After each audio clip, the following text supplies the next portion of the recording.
Hello everyone, నేను మీ doctor Ishta Reddy. So ఈరోజు మనం టీపీఓ యాంటీబాడీస్ దీని యొక్క ఇంపార్టెన్స్ గురించి తెలుసుకుందాం. సో థైరాయిడ్ టెస్ట్లలో ఈ మధ్య ఎక్కువగా చూస్తున్నాను ఓపీడీలో.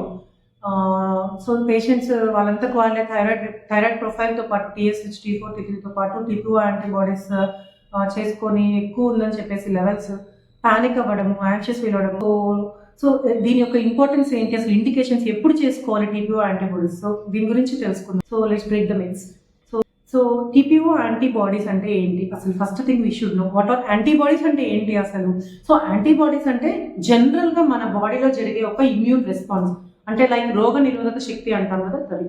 సో డిఫెన్స్ మెకానిజం అనమాట. అంటే మన బాడీకి ఫారిన్ బాడీస్ ద్వారా వచ్చే బయట నుంచి వచ్చే రకరకాల వైరసెస్ కానివ్వండి, ఏదైనా ఇన్ఫెక్షన్స్ రాకుండా మన బాడీ తను మనకి బాడీలో ప్రొడ్యూస్ అయ్యే యాంటీబాడీస్ అంటాం అనమాట. సో ఇది యూజువల్ గా ఈ ఇమ్యూన్ రెస్పాన్స్, ఈ యాంటీబాడీస్ అనేవి అవుట్ సైడ్ నుంచి వచ్చే ఇన్ఫెక్షన్స్ కి రెస్పాన్స్ అనమాట, ఇమ్యూన్ రెస్పాన్స్ తయారవుతాయి. కానీ కొన్నిసార్లు ఏమవుతుందంటే మన బాడీలో మన బాడీ ఏం చేస్తుందంటే, ఎస్పెషల్లీ ఆడవాళ్ళలో తను మన బాడీలో ఉన్న ఓన్ సెల్స్ కి, ఓన్ ఆర్గాన్స్ కి కొన్ని యాంటీబాడీస్ ని తయారు చేస్తాయి. దాన్ని ఆటో యాంటీబాడీస్ అంటాయి. అంటే ఇది ఒక ఫారిన్ బాడీకి కాకుండా బాడీ తనకు తానుగా చేసుకుంటుంది, దాన్ని auto antibodies. So it's called auto immunity. So ఈ యాంటీబాడీస్, ఆటో యాంటీబాడీస్ మెయిన్లీ చాలా ఆర్గాన్స్ లో ఫామ్ అవ్వచ్చు. అలా ఎగ్జాంపుల్ ఎక్కువగా మనం చూస్తే థైరాయిడ్ లో కూడా ఫామ్ అవుతాయి అలానే. సో వాటిని 3 టైప్స్ ఆఫ్ యాంటీబాడీస్ ఉండొచ్చు. మెయిన్ ఎక్కువగా చూసేది టీపీఓ యాంటీబాడీ అంటారు, థైరాయిడ్ పెరాక్సిడేజ్ యాంటీబాడీ. సో ఇవి ఫామ్ అయినప్పుడు ఏమవుతుంది, సో ఇది ఒక ఆటో ఇమ్యూనిటీ అంటాం ఈ కండిషన్. సో ఒక ఆటో ఇమ్యూన్ రెస్పాన్స్ లో ఈ యాంటీబాడీస్ ఫామ్ అయినప్పుడు ఈ థైరాయిడ్ కణాలని మనకి కొన్నిసార్లు బ్లాక్ చేయొచ్చు, స్టిమ్యులేట్ చేయొచ్చు. సో ఎప్పుడైతే థైరాయిడ్ కణాలు మనకి బ్లాక్ అవుతాయో దీనివల్ల ఏమవుతుంది, థైరాయిడ్ గ్రంథి ఫంక్షన్ తగ్గిపోతుంది. సో దాని నుంచి విడుదలయ్యే హార్మోన్స్ T3, T4 ఏవైతే ఉన్నాయో ఆ ప్రొడక్షన్ తగ్గిపోయి మీకు టీఎస్హెచ్ అనేది పెరగచ్చు. మీకు మామూలు జనరల్ పాపులేషన్ లో కూడా చూస్తుంటాం. సో ఇది ఒక నాన్ స్పెసిఫిక్ టెస్ట్. ఈ టెస్ట్ ఎక్కడ యూజ్ అక్కడ మాత్రమే చేయాలి. కానీ రొటీన్ ప్రాక్టీస్ లో చాలా మిస్యూజ్ అవుతుంది ఈ టెస్ట్ అనేది by practitioner and also by the patients. So ఈ మిస్యూజ్ వల్ల, అన్నెసరీగా ఈ టెస్ట్ చేసుకోవడం వల్ల చాలా కన్ఫ్యూజన్ అండ్ యాంగ్జైటీ క్రియేట్ అవుతుంది పబ్లిక్ లో. సో ఎప్పుడు చేసుకోవాలి అసలు ఈ టెస్ట్, అంటే ఎప్పుడు మనం ట్రీట్ చేయాలనేది చూద్దాం. So main indications, what are the indication. So first indication subclinical hypothyroidism. So mild or borderline thyroid dysfunction అంటాం. సో ఏమవుతుంది ఇక్కడ, మీకు థైరాయిడ్ యాంటీబాడీస్ అనేది మీకు పాజిటివ్ వచ్చినంత మాత్రాన మీరు పానిక్ అవ్వాల్సిన అవసరం లేదు. మీకు ఈ లెవెల్స్ నార్మల్ గా కూడా ఉండొచ్చు, అందరిలో కూడా ఉండొచ్చు. సో ఈ టెస్ట్ సపోజ్ రిజల్ట్ మీకు 40 ఉన్నా లేదా మోర్ దాన్ 1000 ఉన్నా కూడా ఒకటే. బికాస్ ఈ యాంటీబాడీ లెవెల్స్ ని బట్టి మీరు డిసీజ్ సివియారిటీని అసలు జడ్జ్ చేయకూడదు. We should not come to A conclusion like thyroid disease చాలా సివియర్ ఉంది, మీకు 1500 ఉన్నాయి యాంటీబాడీస్, సో మనకి డిసీజ్ చాలా సివియర్ గా ఉంది అని మీరు అనుకోకూడదు. ఇది దేనికి యూజ్, దీని ఏం ఇండికేట్ చేస్తుంది, మనకి ఆటో ఇమ్యూనిటీ ఉంది. So we're at risk of developing thyroid abnormality. So thyroid function మనకి ప్రోగ్రెసివ్ గా లో అవ్వచ్చు బికాస్ ఆఫ్ దిస్ యాంటీబాడీస్ అనేది మాత్రమే దీని ఇండికేషన్. అండ్ లైఫ్ లాంగ్ వాడాల్సి వస్తుంది థైరాయిడ్ టాబ్లెట్ ఒకవేళ ఈ యాంటీబాడీ పాజిటివిటీ ఉంటే.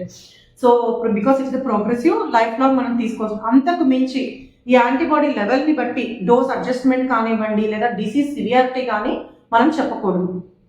అండ్ ఇంకొక కామన్ థింగ్ నేను చూస్తున్నాను, serial testing of antibody whether it is indicated. Because ఎందుకంటే ఒక పేషెంట్ కి సపోజ్ యాంటీబాడీస్ ఎక్కువ ఉన్నాయి, థైరాయిడ్ టీఎస్హెచ్ మోర్ దాన్ 5 ఉంది. సో సబ్క్లినికల్ హైపోథైరాయిడ్ లో ట్రీట్ చేయాలా వద్దా అనే దానికి మనము ఈ యాంటీబాడీస్ టెస్ట్ చేస్తాం ఎక్కువగా. అంటే బిలో 10 ఉన్న వాళ్ళకి టీఎస్హెచ్ మోర్ దాన్ 10 ఉంటే మీకు మోస్ట్లీ T4, T3 తక్కువ ఉన్నప్పుడు దాంట్లో మీకు యాంటీబాడీ టెస్ట్ కంపల్సరీ ఏం కాదు. బికాస్ అక్కడ మనం ఎలాగో ట్రీట్మెంట్ స్టార్ట్ చేసేస్తాం థైరాక్సిన్ టాబ్లెట్. సో ఎవరిలో అయితే మైల్డ్ గా ఉందో వాళ్ళకి మాత్రం ఈ యాంటీబాడీస్ చెక్ చేసుకునే లెవెల్స్ ఎక్కువగా ఉంటే, నార్మల్ కంటే ఎక్కువ ఉంటే అప్పుడు మనం ట్రీట్మెంట్ స్టార్ట్ చేస్తాం. సో ఇది మెయిన్ ఇండికేషన్ కామన్ గా మేము చేసేది. బట్ ఇప్పుడు ఒక పేషెంట్ కి మనం థైరాక్సిన్ టాబ్లెట్ ఇచ్చిన తర్వాత 6 వీక్స్ కి ఆర్ 2 మంత్స్ కి ఫాలో అప్ చెప్తాం. సో టీఎస్హెచ్ అక్కడ తగ్గిందా అనేదాన్ని మాత్రమే మనం చూసుకోవాలి. అంతేకాని యాంటీబాడీస్ సీరియల్ గా ఎవ్రీ 3 మంత్స్కి ఒకసారో లేదా 6 మంత్స్కి ఒకసారో టెస్ట్ చేయడం unnecessary. Definitely there is no indication at all, no role at all. So మీరు ఎప్పుడు కూడా యాంటీబాడీ లెవెల్స్ ని తగ్గించడానికి సపరేట్ గా స్టిరాయిడ్స్ అని కానివ్వండి, ఇంకా వేరే ఇమ్యూనోసపరెంట్ డ్రగ్స్ కానీ ఇవేవి వాడాల్సిన అవసరం లేదు. బికాస్ అన్నెసరీ సైడ్ ఎఫెక్ట్స్ వస్తాయి, ప్లస్ దానివల్ల యూజ్ కూడా ఎటువంటి యూజ్ మనకు ఉండదు.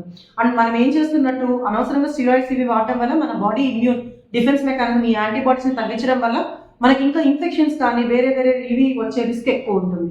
సో ఒకసారి మీరు పాజిటివ్ అంటే అది positive, TPO antibody positivity. And second indication ఏంటి అంటే ప్రెగ్నెన్సీ. సో ఎవరైనా కూడా planning suppose the patient is planning for pregnancy or IVF treatment వెళ్తున్నారు, సో అలాంటి వాళ్ళలో or history of repeated abortions ఉన్నాయి.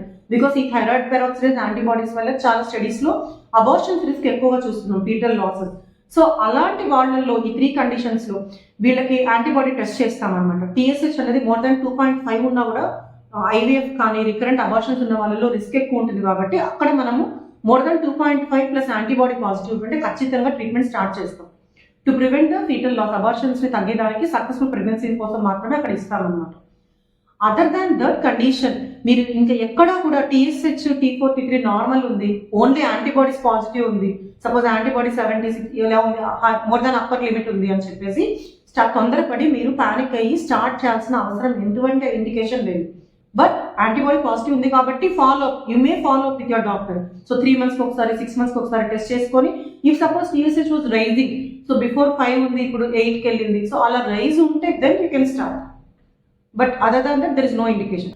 సో నార్మల్గా యాంటీబాడీస్ అనేవి ఆటో యాంటీబాడీస్ అందరిలోనూ ఉంటాయి. సో ఎవరిలో అయితే లెవెల్స్ ఎక్కువ ఉంటాయో వాళ్ళు మాత్రం ఖచ్చితంగా ఓన్లీ యాంటీబాడీ టెస్ట్ ఒక్కటే చూసి తొందరపడి థైరాయిడ్ టాబ్లెట్స్ ఏమీ వాడాల్సిన అవసరం లేదు. అండ్ అదర్ దాన్ థైరాయిడ్ ఈ యాంటీబాడీస్ వల్ల ఇంకా ఏ అదర్ మేజర్ హాని కానీ మనకి జరిగే అవకాశం 0%. So need not be panic on seeing your antibody positivity report. So first consult your expert doctor. So get your thyroid profile done, thyroid test చేసుకోండి. TSH mainly TSH చాలు. So TSH is the only screening test. So చాలా మంది ఏం చేస్తారంటే లాస్ట్లో థైరాయిడ్తో పాటు antibodies రెగ్యులర్గా చేసేస్తున్నారు. So TPO antibody test is not at all A screening test. So every one అందరికీ రొటీన్గా టీఎస్హెచ్తో పాటు టీపీఓ యాంటీబాడీస్ చేయాల్సిన అవసరం ఎటువంటి అవసరం లేదు. అన్లెస్ మీకు నేను ఇప్పుడు వరకు చెప్పిన indications pregnancy or subclinical hypothyroidism mainly ఇవి ఉంటే మాత్రమే ఈ టెస్ట్ యొక్క యూజ్ ఉంటుంది. So don't fall into a myth. So let's stick to the science. Thank you.